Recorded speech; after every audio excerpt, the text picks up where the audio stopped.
trouble you're going to get into. Find out what you're getting into. Demonic Side of Globalism has the quotations from Madame Blavatsky on Luciferianism and The Dark Side of Freemasonry. There's 2 books we carry here. Thank you. But please look into it, because I will tell you, a lot of good people have got sucked into this, and the deeper you get, the more it begins to possess you. But I don't believe that Jesus Christ is the Lord of all, being a Jewish person, and I believe that there is a lot of truth before Christ was supposedly born on this earth. So if that's the basis you're coming from, I don't agree with that, because what we study in Theosophy comes from philosophies long before Jesus Christ, from Sanskrit and Hindu and Eastern religions. It sure does. And where do those Eastern religions come from? And what is their source of their power? What is the source of the power of the Eastern religions? And of course, it's Lucifer. But I hope that you really will look into this, and I hope it will bring you to the same understanding that I've come to through 68 years of study. Yes. Yes, I have a question. Many names, I guess, of Luciferian backers. Are there a shorter list of names who are anti-Lucifer? Well, there's just 2 people. I mean, there's God and Lucifer, and then they've got their disciples on both sides. And I would like to think that I'm on the good side, but Lucifer has a lot of disciples out here, and they really are people who are Luciferian. They really do believe that, you see, what worship of Lucifer does, if you worship Lucifer, then you become your own God. And you remember the serpent's message in the Garden of Eden, if you eat of the fruit of the tree of the knowledge of good and evil, then you could be as God. Well, if you don't worship the God of heaven and you worship Lucifer, then you can become your own God. You can do whatever you want to. You determine what's right and wrong. But in the final analysis, then you don't need the Bible, you don't need God, you don't need salvation, you don't need a Savior. And that's really what this whole battle is all about. And if they can convince you, in fact, there's one quotation that we have, if you're interested, I could read it. It comes from Albert Pike. The true name of Satan is Yahweh, reversed. For Satan is not a black god, but the negation of God. The devil is the personification of atheism or idolatry. For the initiates, this is not a person, but a force created for good, but which may serve for evil. It is the instrument of liberty and free will. And you can be free if you worship Lucifer. But the trouble is, there's really no freedom unless there are restraints, and those restraints come from God. Including yourself, what are the top 10 that we could follow their teachings? I'm sorry? Along with yourself, who are the top 10 anti-Lucifer? Don't follow my teachings. I have nothing to offer. I just repeat what I learned from the Bible in my studies. If you read the Bible, you follow the Lord. That's the person you follow. Don't follow for me or anybody else. Hello, Mr. Montieth. This is the second time I've heard you. I heard you the other day on Cape Wright.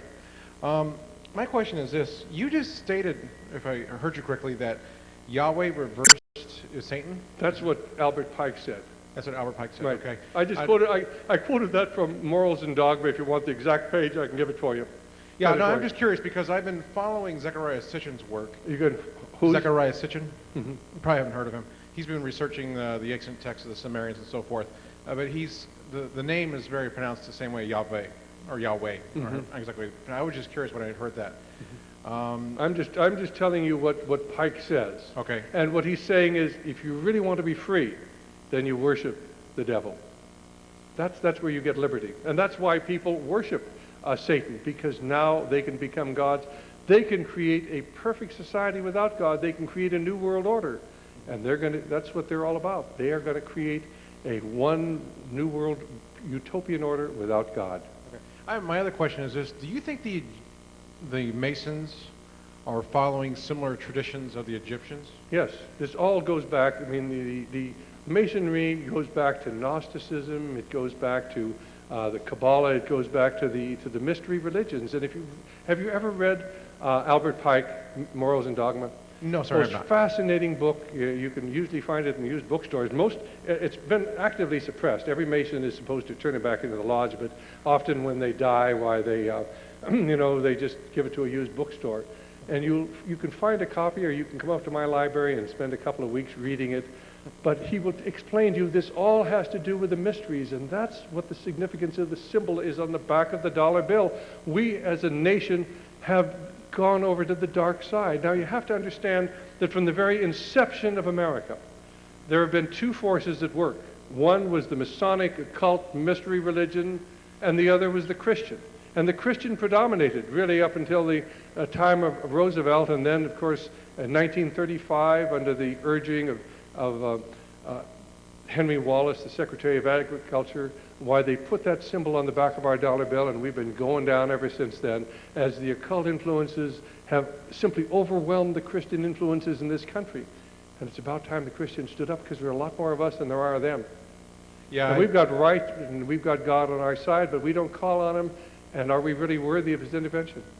well, the thing that has bothered me is that people always say, leave it to God, leave it to God. And I know Gary Schnell commented on this briefly, but I am of the opinion that, and I'm looking for this in the scriptures too, that says that we have to act with God in order to make change. And that's what my position is. Well, I So- think that we are to act, and we're to pray to God. And we're not going to get him to intervene. He's going to intervene when he's good and ready to. Right. We can't tell him what to do. Maybe we may want to. Occasionally, when I'm under demonic attack, I can actually use my power as a Christian to defeat that demonic attack. I think anybody can who really loves the Lord. But we are involved in a spiritual battle, and we're just little grains of sand down here, but we just do our best. We're called to be the salt and the light of the earth. We're called to recognize that we struggle not against flesh and blood, but against principalities, against powers, against the forces of the darkness of this earth, against spiritual wickedness in high places. And what are we to do? Put ye on the whole armor of God, that you may be able to withstand in the evil day, and having done all to stand. And boy, have you ever seen more evil days than we have right now. Definitely. Okay, Thank you, Doctor. thank you. Thank you. Ephesians 6. I was waiting for someone else to ask this, but I guess I'll have to do it. Where do Washington and Jefferson and Adams fit into your scheme? All right. Washington was a Mason, but he was not into the occult aspect of it at all. He was a sincere Christian.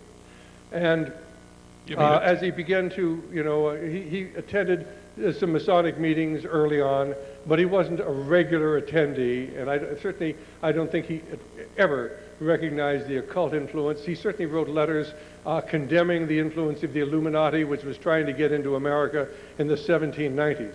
So, in my estimation, Washington was a good Christian, but you have to understand that when America was founded, this was a treasonous act of treason against the crown, and these men's lives were in danger, and so many of them went into the Masonic Lodge because here they could have secret meetings and they could plot the overthrow of the British monarchy without fear of exposure. At least they hoped that. Now, Thomas Jefferson was a Mason, and he really was involved with all of the with the occult, really. He believed in a deity, but he didn't believe in Jesus Christ, although he called himself a Christian, and I have his writings where he did.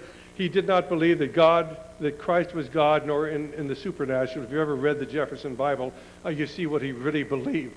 I believe Adams was a Christian. In fact, Adams had a falling out with Jefferson because of his Masonic beliefs, and certainly Adams felt very, very strongly that Jefferson was betraying this dream that they had of creating a Christian republic.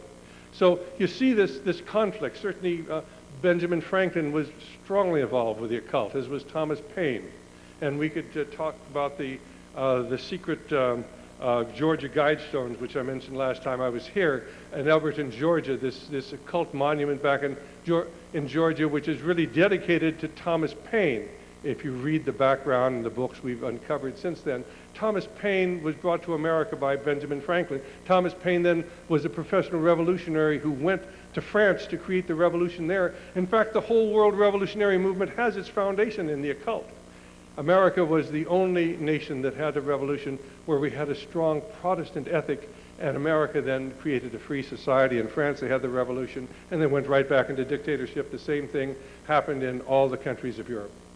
I think you said Washington and Adams were Trinitarians. You believe that? Beg pardon?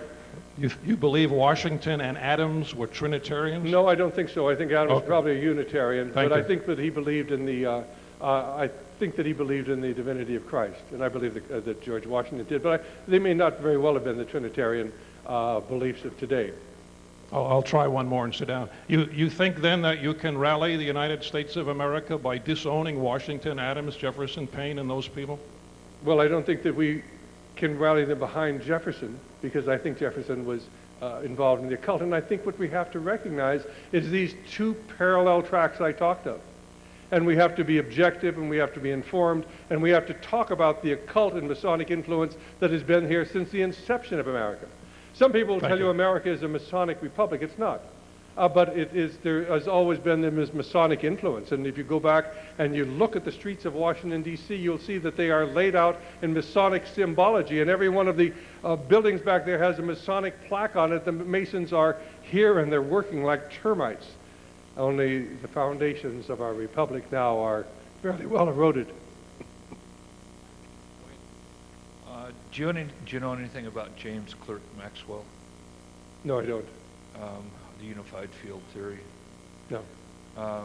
or anything about our mathematics being changed so we couldn't advance scientifically at the turn of the century like we should have? That's not my field, sir. Okay, well, I'll just ask, do you think Teddy Roosevelt was originally a fairly good president, but he was bought off to run against Taft? I think he was into this whole Masonic thing. If you read Arthur Schlesinger, he will tell you that Teddy Roosevelt was our first aristocrat. He was part of this whole movement. Now, we have an image of Teddy Roosevelt. That's our image, but sometimes our images are not reality. It's sort of symbolism over substance. They create our images for us. I love the image of Teddy Roosevelt, this rugged individualist out there, fighting the battle at San Juan Hill and shooting the bears. But he really believed in this whole idea of an aristocracy ruling the masses, just as his namesake Franklin Delano Roosevelt did. But I'm drawing upon what Arthur Schlesinger says, and Arthur Schlesinger Jr. is part and parcel of this whole movement, knows a lot more about it than I do. I wish that the image we had of Teddy Roosevelt was true, but I'm afraid it's not. We have many idols with clay feet. Doctor, there are no more questions. We want to thank you for coming this evening. Thank you so much. It's been a pleasure.